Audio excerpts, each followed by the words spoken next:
Good morning and welcome to Fox 29's News Now on this pleasant Wednesday morning. We're going to get started with some local news for you out of Atlantic County, where police are searching for a man who they say put a loaded gun into a 7-year-old's backpack. The little boy had no idea and brought the weapon to school. Fox 29's Steve Keeley filed this report. A first grader who gets an A+ in doing the right thing right away here at Atlantic Community Charter School in Galloway Township, just 8 miles outside of Atlantic City, when the 7-year-old found a loaded 9mm handgun in his school backpack at the end of the school day last Thursday. Instead of playing with it and showing it off to friends, he instantly took it to his teacher, who instantly called police, and police instantly secured the gun, keeping any kids out of danger from then on. As they investigated since Thursday, they later learned how the gun got into the little kid's backpack. It was stashed there by a relative, police have learned, staying with the Atlantic City family at the time.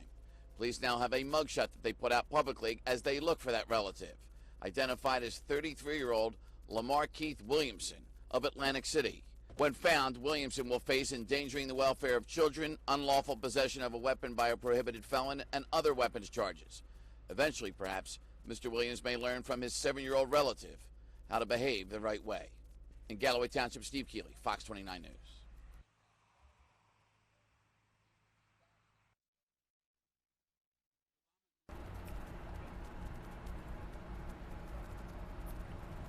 And more in local news. Out of Montgomery County, crews rushed to stabilize neighboring homes after 4 houses collapsed in Norristown.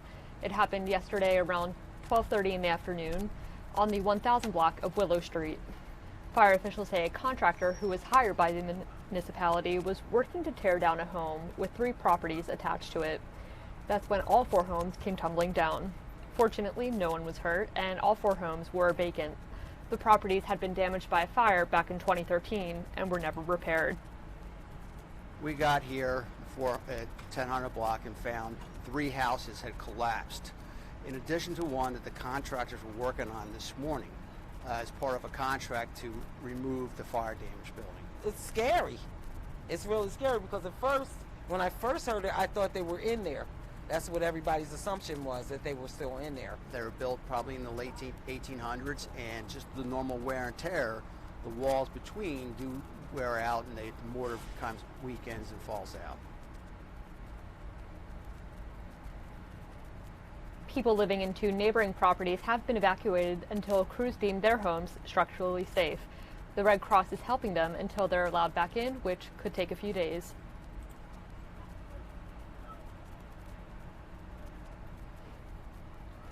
And it was an historic moment for the Scripps National Spelling Bee when 8 young people correctly spelled the last 47 words of the contest. The moderators ran out of words after 20 rounds, resulting in not 1, but 8 spelling bee champions.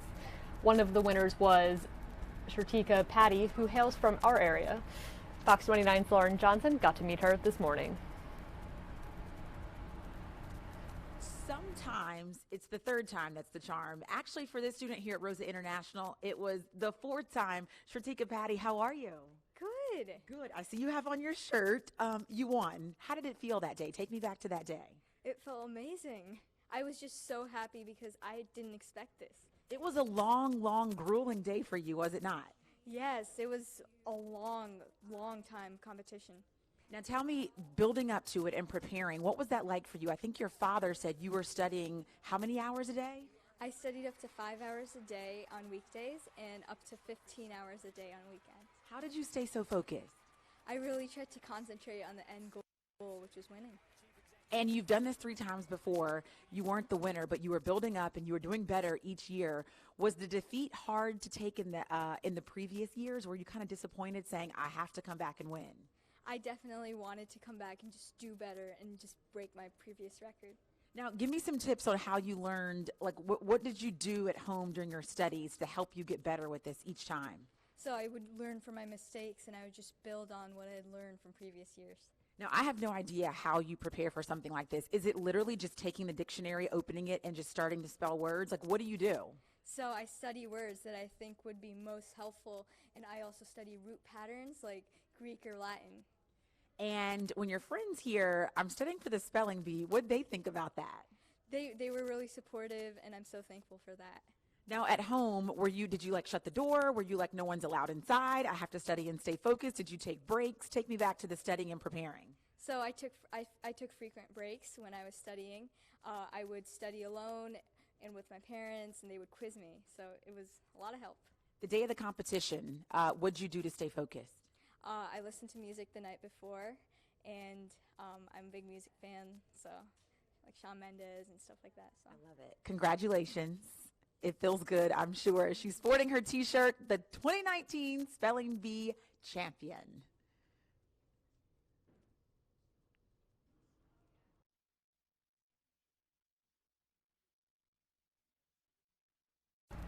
And in political news this morning, seeking to rebut President Donald Trump's attempts to cast him and Democrats as too liberal, Vermont Senator Bernie Sanders plans to give a speech Wednesday on democratic socialism, the economic philosophy that has guided his political career.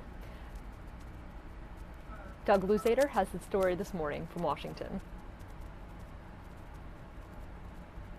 It's 7-11. Bernie Sanders will be giving a major speech today down at George Washington University. Some expect him to give his take on socialism. So Doug Luzader has a story this morning from Washington. Good morning, and there's no question that the Democratic Party activists have certainly shifted the party to the left in recent years. The question is whether democratic socialism can really take hold. Let me be frank with you for a moment. Being frank is a calling card for Democratic presidential candidate Bernie Sanders. He is second in the polls, and today he'll deliver what's being billed as a major speech defining his take on socialism, something he has defended again and again. Democratic socialism, to me, is creating a government and an economy and a society which works for all rather than just the top 1%. And he'll have an audience. Just listen to what happened when another Democratic candidate, former Colorado Governor John Hickenlooper, questioned socialism just over a week ago. If we want to beat Donald Trump and achieve big progressive goals, socialism is not the answer. I was reelected. He was booed by the audience at the California State Party convention. And there is evidence of a divide within the party, especially with more conventional candidates like Joe Biden, who was in Iowa yesterday bashing Trump. I believe that the president is literally an existential threat to America. Every day, the Democrat Party is becoming more and more unhinged. Donald Trump was also doing some campaigning in Iowa, going after the leftward shift for Democrats in general. But earlier in the day, he didn't hesitate to go directly after Biden. I think he's the weakest mentally, and I like running against people that are weak mentally. Now, on the other hand, a number of polls suggest that Joe Biden is best positioned to take on President Trump in a one-on-one contest and win. In fact, one recent poll shows him 13 points up over President Trump. Karen and Alex. Well, and it's certainly interesting, Doug, the back and forth that they're doing, because someone counted how many times that Biden mentioned President Trump, and it was 76 when he was in Iowa. That's right, and the president also specifically mentioned that. It was interesting to watch the president's strategy, though. He really didn't talk about Biden much during the Iowa visit, but as he was getting ready to leave, you saw him there outside the White House getting ready to head to Iowa. He just unloaded. Yeah. Well, once you saw the name calling, though, it just, you know, as a parent, if they were children, you'd be like, stop calling names. If only you're that simple, Karen. Stop it all. It's not too simple with kids either, but you're right. That's Yeah. true. All right, Doug. Thanks, Doug.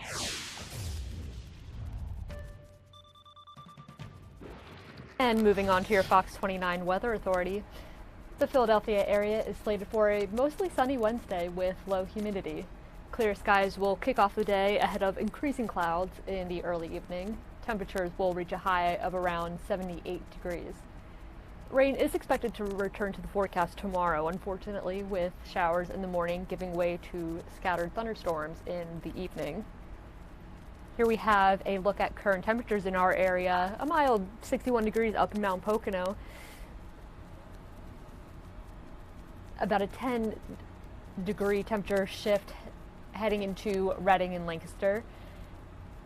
And around the same here in Philadelphia, slight dip, 69 degrees in Millville and 68 degrees in Wildwood, New Jersey. And looking ahead to our 7-day forecast, again, mostly sunny day this Wednesday before we see some off and on rain tomorrow. By the time we get to the weekend, we will be drying out and temperatures will see a slight increase from the mid 70s for the latter half of this week into the mid 80s. We could see up to 90 degrees on Monday. And don't forget to download the latest version of the Fox 29 Weather Authority app to have the latest forecast right at your fingertips.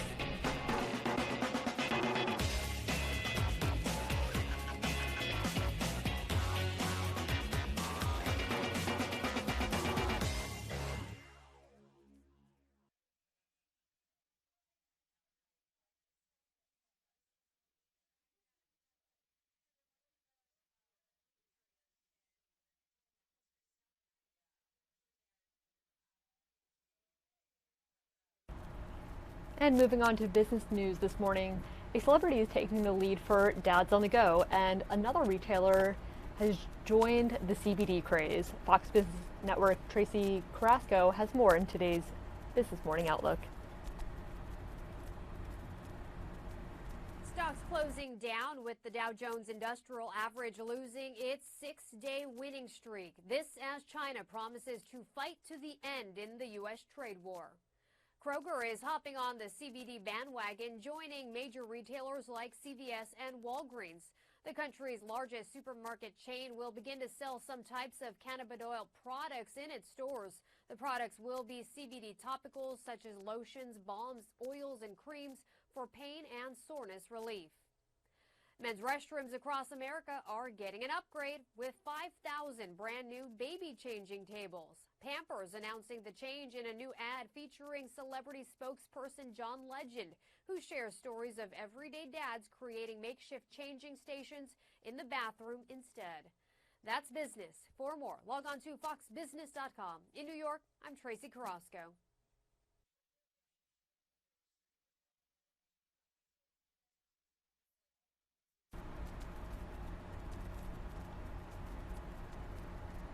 And in local news this morning, a car crash on Roosevelt Boulevard has claimed another person's life. It happened around 11 p.m. on the boulevard near 5th Street in the city's Olney section. This is video of the crash aftermath. You can see the front of the car has been destroyed. We know one vehicle was involved and one person lost their life.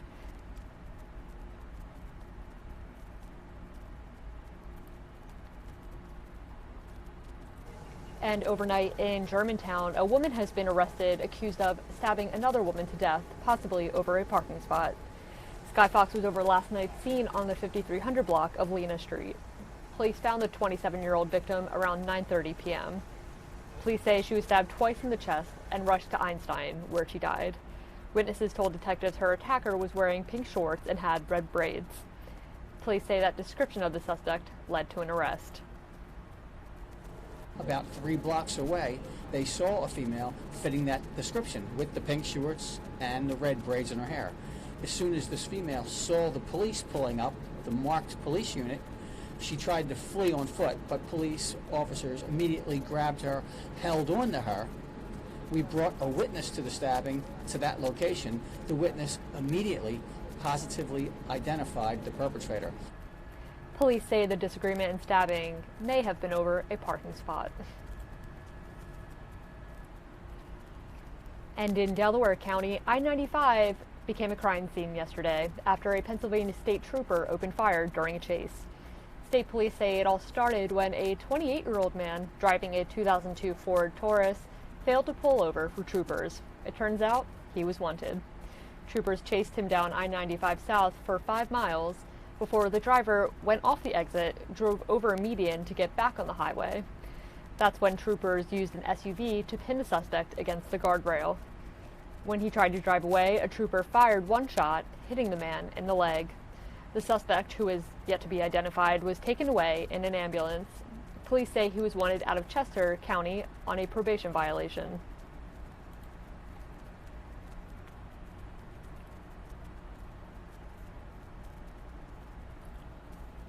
A couple moves into their new apartment in the city's Fairmount section and 4 days later are burglary victims. Still photos from police show a burglar breaking into the couple's apartment on the 1400 block of Brown Street last Friday. Police say the crook broke in through a window on the first floor as the couple slept downstairs. The couple moved into their apartment on Monday, June 3rd, and by that Friday, someone broke in. The suspect got away with a pair of laptops. What's going through your mind? Panic. You feel violated. Oh, disgustingly violated. He was in our house for over 5 minutes. The victim says if the thief is caught, she won't press charges. She simply wants her computers back. If you recognize the suspect, you are urged to contact police. And in Mercer County, Trenton's Art All Night Festival is returning this weekend, but it won't be the same. It will now have heavy security. Last year, there was a mass shooting that injured 22 people there. Organizers say the heavy security includes a fence that will be around the venue, and Art All Night will not necessarily be all night anymore. The event will close from 1 to 7 Sunday morning. I think that's smarter. And I think it's a great thing for the community. They'll be wanded. They will not be allowed to bring in any outside liquids of any sort, outside food, of course, anything that could be construed as dangerous or a weapon. Organizers say the return of the festival shows a belief in the city of Trenton and art as a force for revitalization.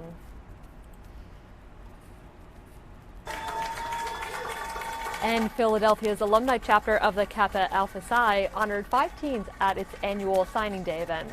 Yesterday, proud parents, friends, and family watched as the young men were honored by the fraternity as part of the frat's Kappa Achievement Academy.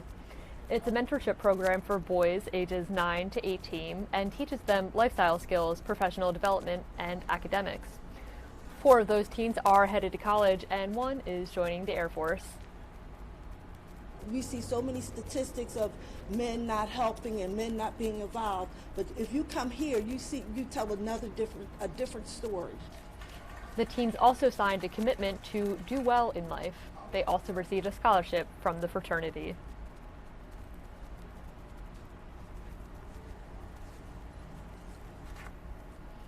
And on Good Day Philadelphia this morning, faulty building materials helped spread a devastating fire at London's Grenfell Tower in 2017, turning the residential complex into a flaming coffin for the 72 people who died, according to a product liability suit filed Tuesday in the United States.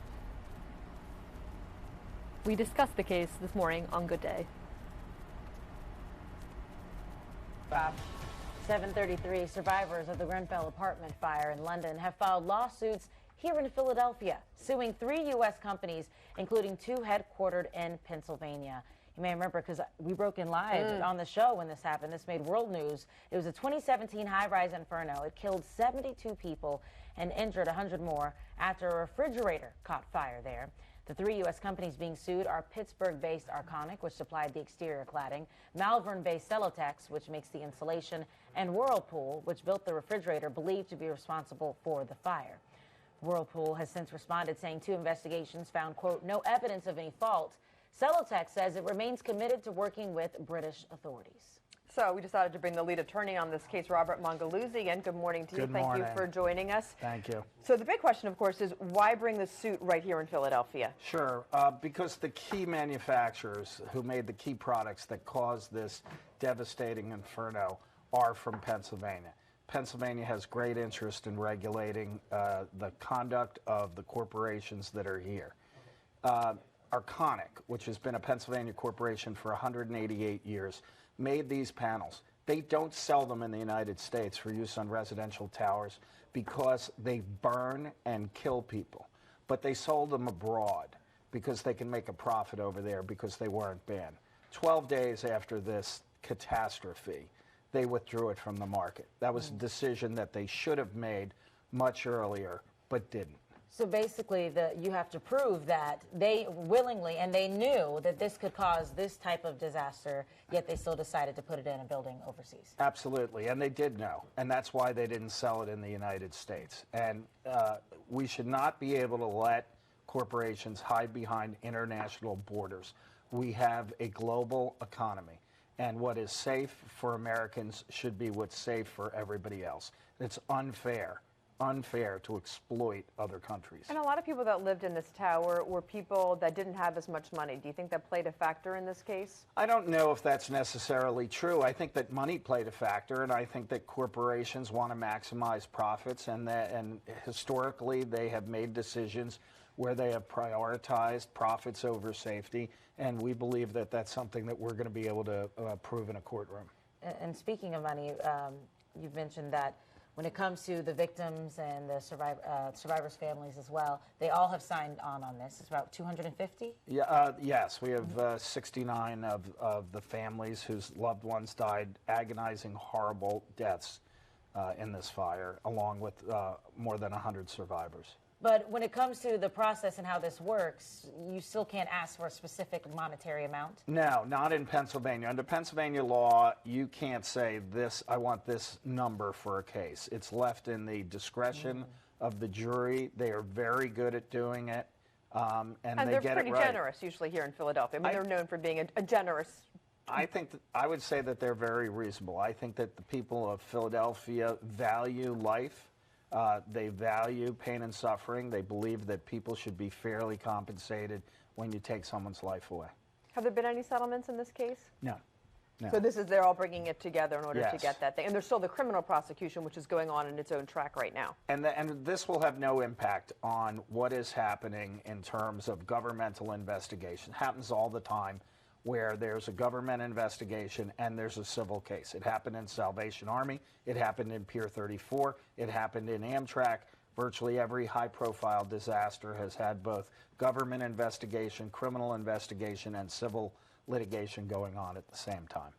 Okay, and that is not concluded. Even with the investigation over there, aren't they still working and trying to figure out what the official... Yes, and I think that'll take many years to complete. Wow. How long will this take? Because you just filed, what was it, yesterday? And so it's going to probably take your discovery on this one a couple years, 2 years before we're going to go further? I would probably get to a courtroom at month 30 from now, maybe 32. Well, Arconic has released a statement on this saying, we express our deepest sympathy to all those affected by the 2017 Grenfell Tower fire and remain committed to supporting the public inquiry and investigations by authorities in the UK. We will respond to this litigation in court. And so the Malvern Company did the installation, and they so when you do this case, like, there'll be different amounts of blame could be found or could not be found. Certainly they could. A jury would be able to assess what was the role of Hot Point, who made the refrigerator. By the way, refrigerators in the United States, metal backs. Europe allows plastic backs. This fire started because a short inside that fridge freezer melted the back plastic. Very reason why it's not allowed in the United States. So in many parts of this case, this is about corporations that do things that aren't allowed in some countries because they could get away with it someplace else. Okay. All right, we'll follow. And this is for the survivors and victims, families of Grenfell, for us to remember. And Friday is the 2-year anniversary of this devastating tragedy. It certainly was devastating. So thank you for coming in. Thanks for coming in. About it. We appreciate it. Okay, 7:30. And more on Good Day this morning. Small insects causing big problems in New Jersey. A rare tick-related illness has been confirmed there, and it's already believed to have caused 1 death. What you need to know about the Powassan virus. That will be okay. Well, we've heard the warnings about ticks, but now there is an increased concern after a rare tick-related illness called the Powassan virus is confirmed in New Jersey. In fact, we have 2 cases. So we know it's transmitted to people through ticks. There was an 80-year-old who tested positive for this virus who died in May. Now, this patient did have a number of underlying issues, and we don't know the exact cause of death. There was also a second person who tested positive who was said now to be recovering at home.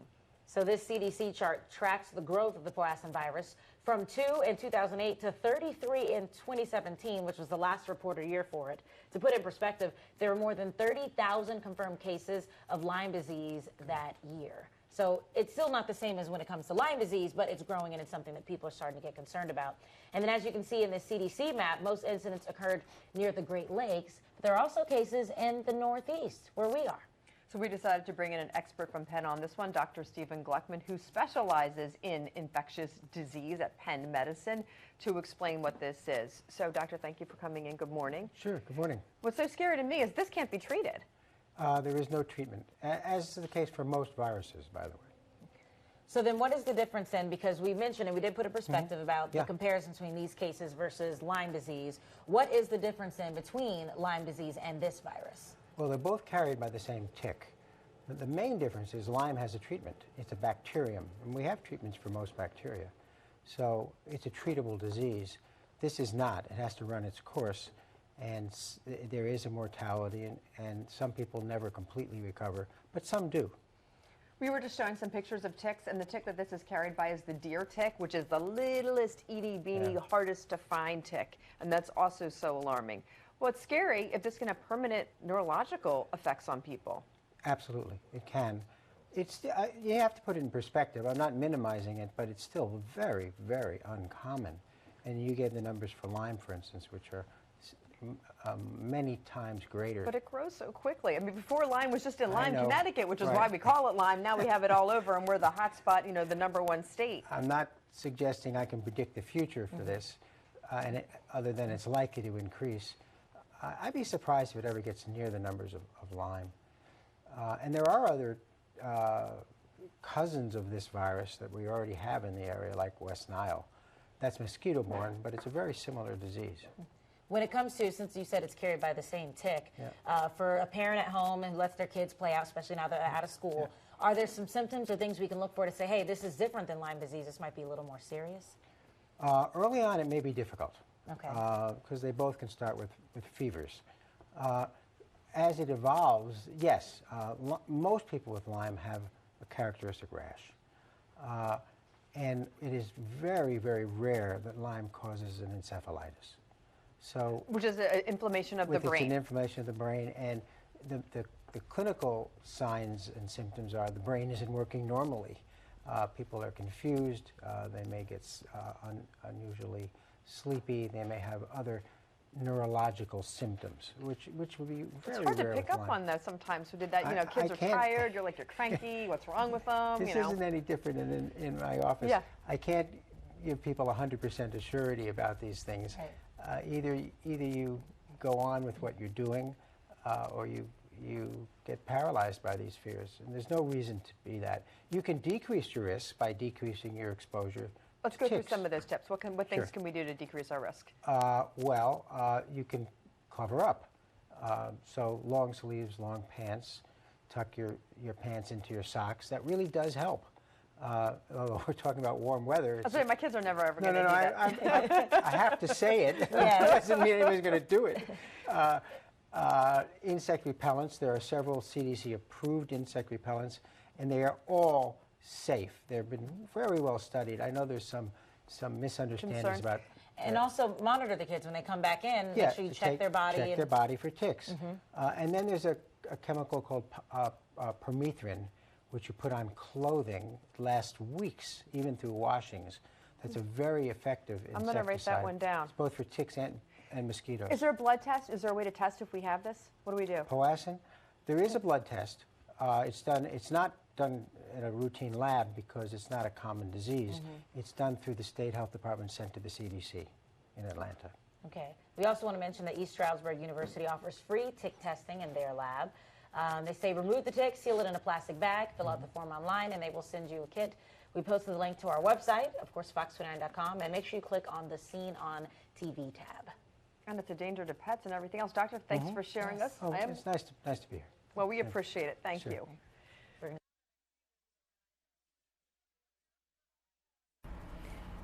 And more from Good Day Philadelphia this morning.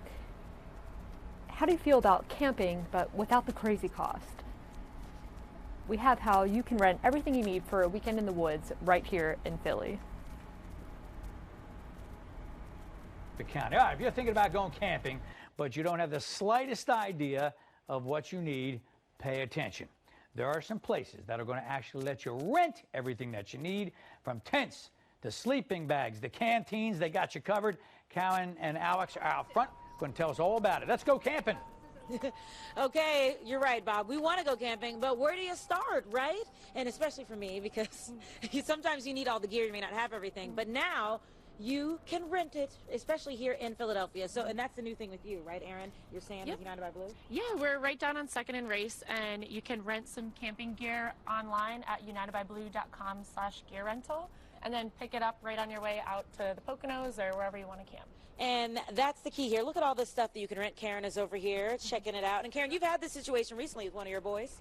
So we had, the Boy Scouts had a camping trip, and we don't have the tent. And I love this one for 2 people. This is our duo. We get 2 sleeping bags and all of this cooking and this cute little chair I'm about to fall off of, end of this table, and all of the other things over there. So I'm going to let you show those ones off, Alex, and how much it costs as well. So when it comes to this stuff, let's see. You got to be able to cook something, got to have something to eat. Yep. So tell us about what you have. So we have just everything's super portable, so we give it all to you in one big kit. We have a little stovetop with some cookware.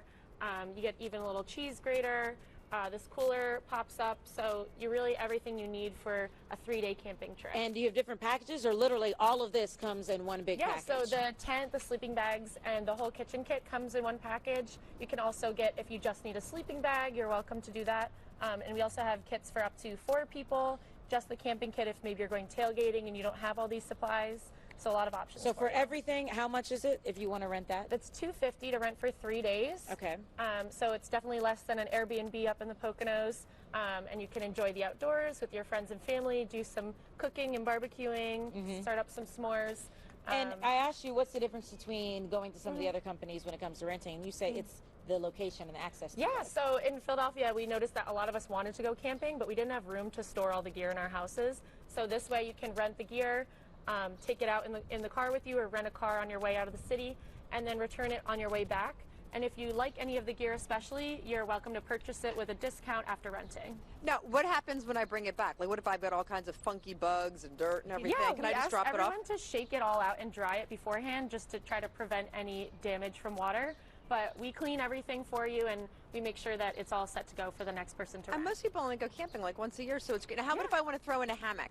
Yeah, the hammock is, we have a bunch of single items like a hammock or the chairs, extra lanterns if you need like a headlamp. You can rent those as well. There's a lot of different separates that you're able to rent. In case maybe you just need a sleeping bag, you just need a sleeping pad, we can get that for you. And I just want to point out that this is our intern here, who I'm not sure if he's demonstrating sleeping or if he's actually sleeping in there, but we love it. So comfortable. He says good morning. Okay, and this is available now. You can go ahead and start reserving it. Of course, yeah, unitedbyblue.com/gear rental. Okay, thank you. And you guys are located right on 2nd and Race Street is our flagship store. Right by the bridge. Very nice.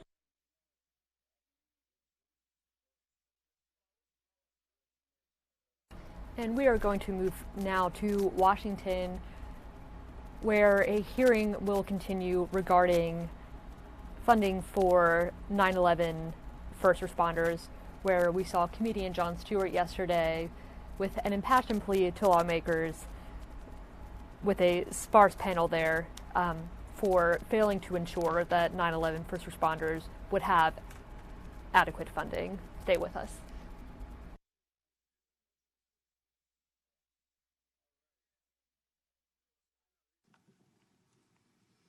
I thank the gentleman. I now recognize the chair of the Subcommittee on Crime, Terrorism, and Homeland Security, the gentlelady from California, Ms. Bass, for her opening statement. Thank you, Mr. Chair. I stand with my colleagues on the committee in supporting H.R. 35, the Emmett Till Anti-Lynching Act, in order to make a long overdue change to our law and denounce the terror represented by the thousands of lynchings that have taken place in this country since Reconstruction. I do have to say, though, that lynchings were not just perpetrated by the Ku Klux Klan. Lots of people participated in lynching, including law enforcement, elected officials, and they were primarily and overwhelmingly done to African Americans. One of the great challenges of race in our country is the fact that we do not know and cannot come to grips with the history of this country. As a legacy of the 200+ years that African Americans were enslaved in this country and in fact built the U.S. Capitol, a monument is dedicated to them in the Capitol's Visitors Center. The lynching of African Americans represents the most heinous example of the campaign of terror perpetrated by the recently enslaved women and men and their descendants. The roots of lynching lie in the whippings, brandings, and other forms of terror that slave owners used to oppress Black Americans. Post-emancipation, lynchings changed from an instrument of enslavement to a tool of domestic terrorism. Bands of hooded murderers roamed the United States, threatening to lynch Black Americans for nothing more than the color of their skin. Excuses were used, such as making eye contact with a white person or resisting the discrimination. This reign of American terror lasted nearly 100 years. Black Americans were murdered for simply going about their daily lives. Make no mistake, these vigilante acts were the key component of a campaign to keep Black Americans from exercising their constitutional rights. These murders, nearly 5,000 of them, largely went unpunished. And in many cases, they were advertised as social events, like a football or a basketball game. Come out on Sunday evening and watch a Black person be burned alive. Postcards were taken, photographs were distributed, because this was a recreational activity. Few perpetrators were ever held to account for these heinous crimes. And in the communities in which lynchings took place, suffered from the oppressive blanket of fear that each murder brought. We must take this moment to remember the victims of lynching, hundreds of whom remain unnamed. It is shameful that it has taken this long for us to specifically address lynching in a federal law, and it's shameful that we even need a federal law, more than 100 years after Representative Dyer of Missouri first introduced anti-lynching legislation in Congress. Unfortunately, these crimes are not that far in our past. Mysterious hangings of Black people continue today, and there are several cases under investigation right now. In fact, just a few weeks ago, the perpetrator of a lynching of a Black man in Texas was executed. It is sad to say that it was progress that someone was arrested and tried for the heinous crimes. So we can't wait any longer. Although we can never truly rectify the terror and horrors of past lynchings, we can do our part so that justice is delivered in the future. The fight for civil rights and to protect African Americans from racially motivated violence continues today because the threats and acts continue. And this legislation is needed now and not just as a measure of historical justice. Congress has debated various forms of anti-lynching legislation since 1918, but we have not completed action with the enactment of a law. I thank our colleague, Representative Bobby Rush, for championing this effort and introducing this bill. I support this legislation, and I urge its quick adoption today. You know, at least today, we have a museum, a Smithsonian museum, that documents this history, and I would encourage all of my colleagues who are not aware of this part of our history to please visit the African American Museum, and please begin on the bottom floor.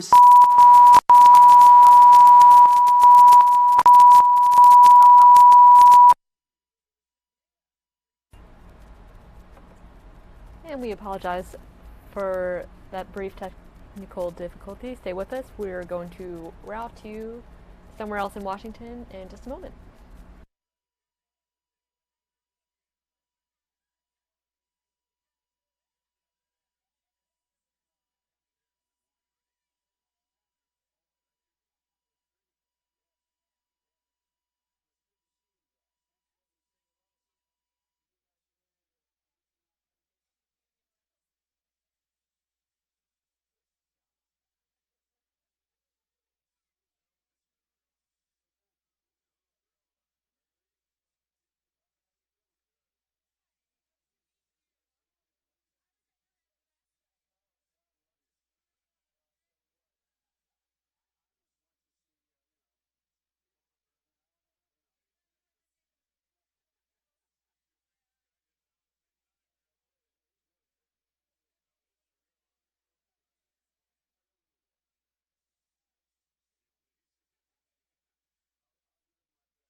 We are going to switch over now to Iowa, where former Vice President and 2020 presidential candidate Joe Biden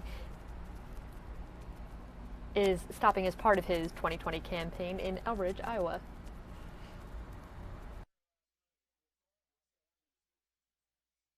To each other, Joe. Oh, right. I'm not going to even tell him. Thank you, man. Just do what I can say. I'll give it a shot. All right. Hey, Joe. All right. Wonder what crust for you here is? My family would love to have a picture with you. I'd love a picture. Well, how do you want to do it? Want me to sit that, or what's the best way to do it? What do you think? What's the best way? Why don't we sit you at the head and then everybody can... All right. Something like that? That's fine. What do you guys do for things? I'm working. You can just take it and send it to everybody. Okay. I'm going to get behind him. Can I get I'm just going to stand behind him. All right, I like that. Okay. Ready? Everybody right here, really? I can touch you. 1, 2, 3. Great. You got a great family. Well, I'm very proud of everybody. You bet you do well. You know, by the way, you guys are patient with us, Dad. We're hard to raise. We're difficult to raise. You know what I mean? I got my brother. Hey, brother, how you doing, man? Well, I'm here with your brother, man, and I'm not about to order some breakfast. Is that?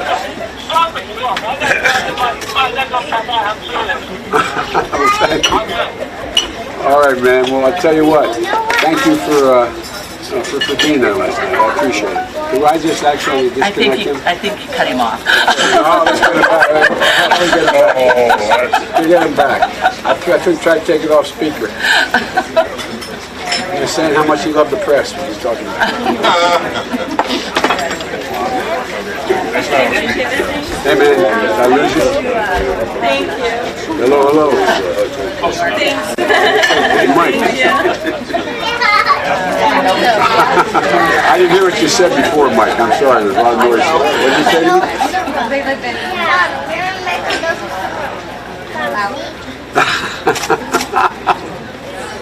Well, I tell you what, man. Thanks for being there last night. I really mean it. I appreciate it. I really did. That's your brother said anyway. I don't know if he's kidding me or not. Well, thank you. Thank you very much. Well,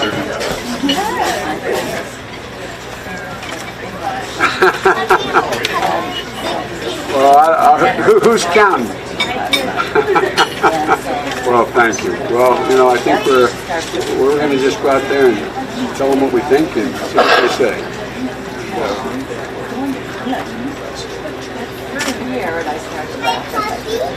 Well, thank you, man. I'm in a cafe. Where's the cafe located? Elbridge, Iowa. I'm in Eldridge right now. No. Where are you? Well, I tell you what. That you know, when you sit on. What are you driving? Oh, okay. I tell you what, man, you got a lot of work too. Oh my! Oh, I know. Everybody thinks that Delaware is all industry. The biggest industry is agriculture, and it's gigantic industry. In the whole Delmarva Valley, about $4 billion a year, and they're getting hurt. They're getting hurt. And by the way, you're doing a lot of crop adjustment, man. I tell you what, you must be a busy man, you guys, right now.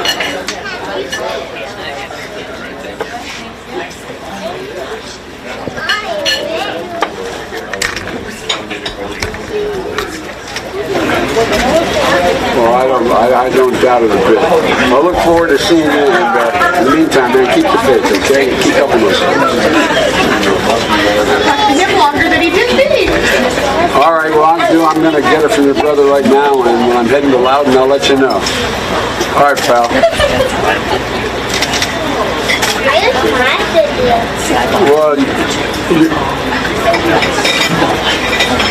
I will. I promise, Mike, I'll do it, and I promise I'll call you back. I really mean it. I need you. Well, it's okay, pal. I'll talk to you later. All right? Here's your brother. Okay, it's Joe, Mike. It's Joe. It's fine. All right, pal. Here he is. I need his phone number. I told him when I get loud and I got to talk to him. Now, Mary, you ordered anything? You're ordering it. This ain't just before you got here. Well, I'll tell you what. Can I order something? This is good here, I'm telling you, it really is. I'll tell you what. Let's do that. I want a short stack of hot cakes. That's it.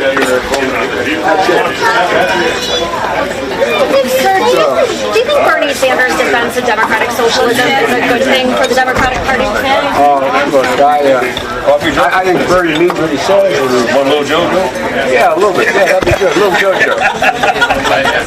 Look, I just think we got a lot of really good candidates out there, and they're making their case. And I don't put a whole lot in terms of labels. I just think that think about it. The vast majority of the members who are running, the folks who are running now, are all kind of on the same page. As it relates, different degree, but we all think there has to be, if not universal, close to universal health care. We all think we've got to improve education. We all think we've got to have a foreign policy that embraces our friends and does not embrace our enemies. There's a whole lot going on. And so, look, I'm not going to comment on Bernie's characterization of who or what he is. He's sure about what he thinks, and I think he should go out and say it.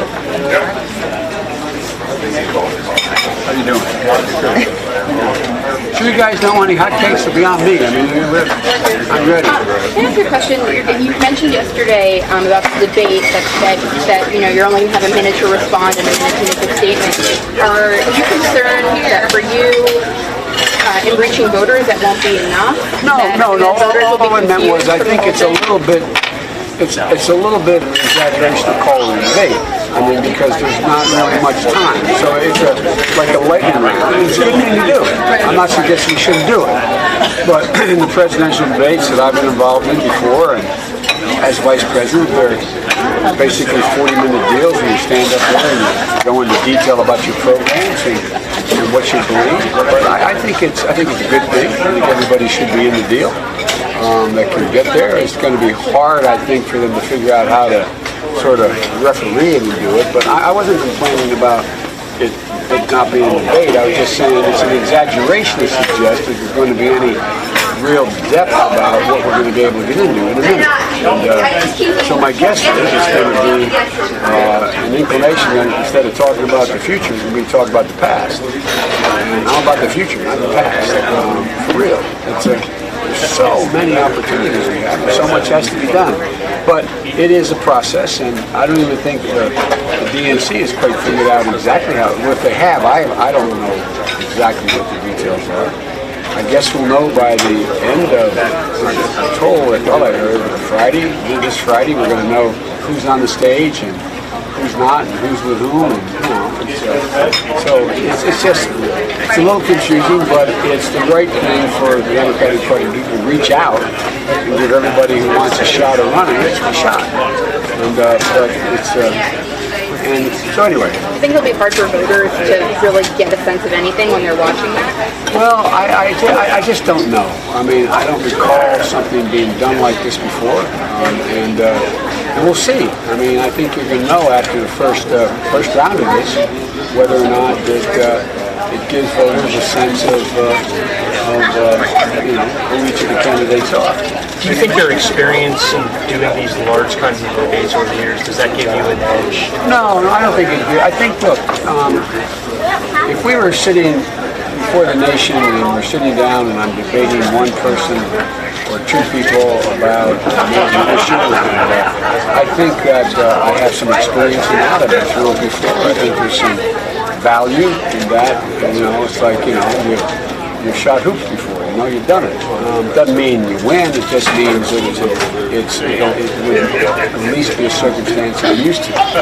And but I think it's going to be an And I saw the moderators. They're all good. I mean, they're all competent and real. They know what they're talking about. But I think it's going to be hard for them, too. So my instinct, well, we'll find out. I honestly, gosh, don't know. Are you going to do anything different to prepare for this time? No, I mean, I am preparing, and basically looking at less about what the other people are for or against, and trying to figure out how I can get to the place where I can communicate to the American people what I believe, why I'm running, and why it's important, and why I'm still, really am still optimistic, not about winning or losing. I'm optimistic about the country. This is people are hungry to get up and move on. You gotta sort of get out of this golden about, my goodness, you know what I mean? It's a little bit like, Langston Hughes talking about. Let America be American. Let's start remembering who we are. But anyway, it's going to be difficult. All right, thanks, guys. We got to sit you outside. I got it sitting over here with the farmers. Oh, okay, good. Because I want to hear what some of these folks are We're going to sit talking you about. outside now. Thank you very much. Sorry.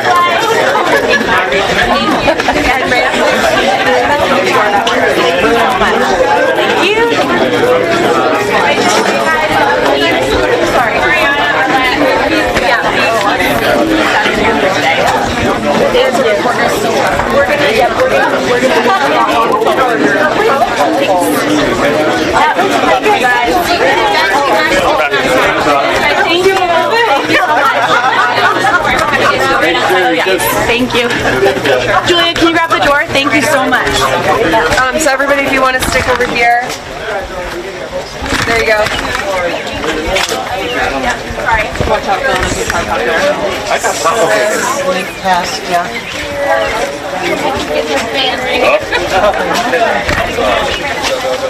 Don't worry about it.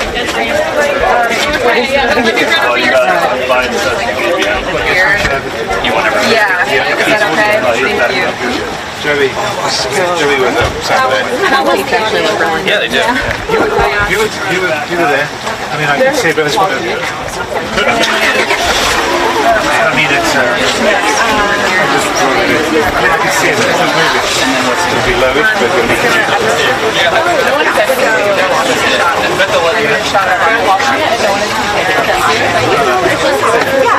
If I can get those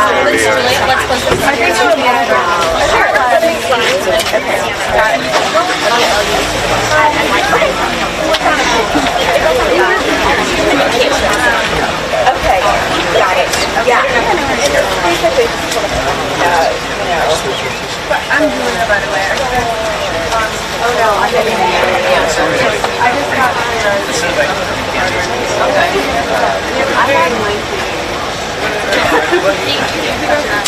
oh, that's a great. I know, it's all out there. I knew that. Yeah.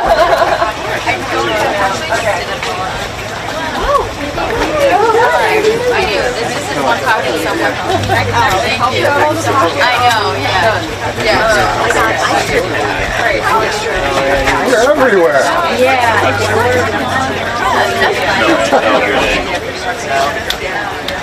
Please, that's locked too. Thank you. Okay, cool. I'm going to send out like a quick note and then they can reply to that. Alright. Awesome. Thank you. Oh, it's good now.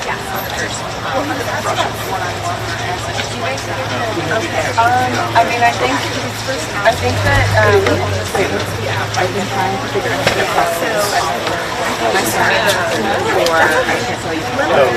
oh, I did not say that.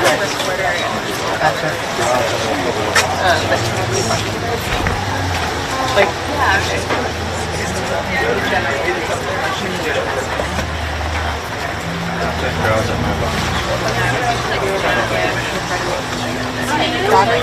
Is there a shoot in there? There's a guy sitting right next to him with a Trump jersey on. How are you doing? Straight ahead, there's a guy in a hoodie that says Trump 45. Down the front.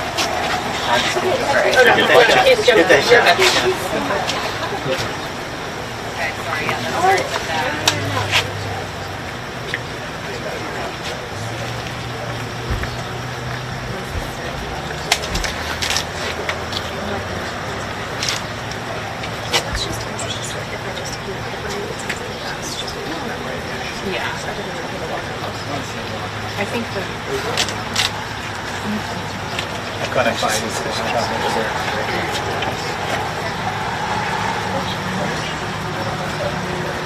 I think that you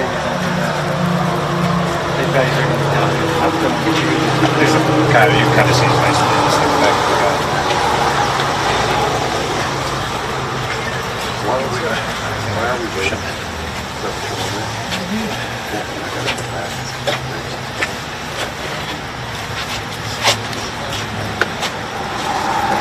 Down a little bit. Green. Maybe, actually, Are you showing me? I can get the proxy files. Oh, seriously? And then you can have it.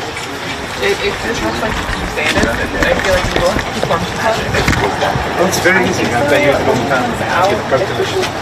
That's incredible. You need permission. And is it specific to your camera or can it switch? Yeah. You can do it, you got to set it up. It's like it's such a game changer. I'll show you now.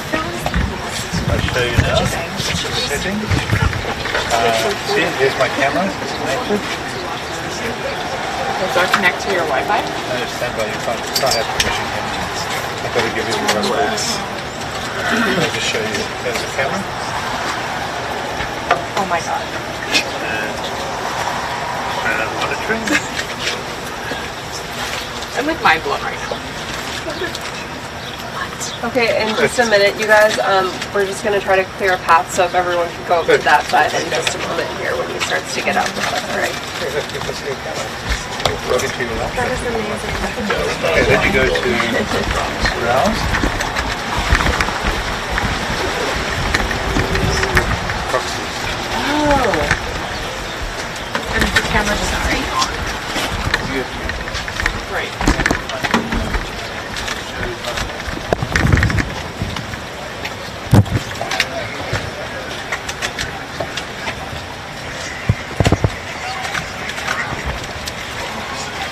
This is the most magical I've ever discovered. Oh, it's not done yet. I know, you tried to speak This is not going to work at all. I'm not sure. You're going to get trusted? Yeah. Yeah. Oh, really? Just somebody inside. Okay, wait, let me ask.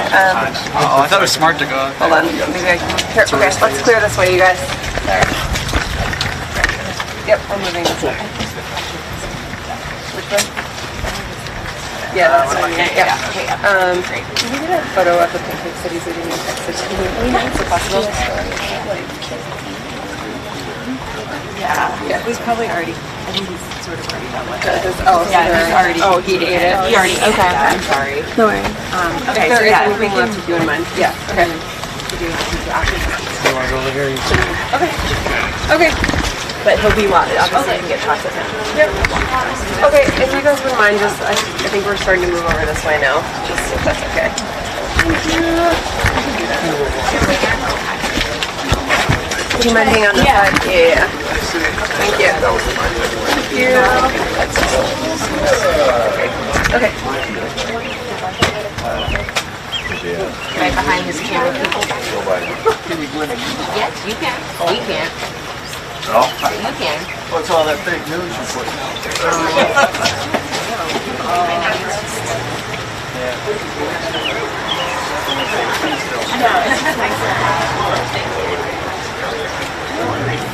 Yeah.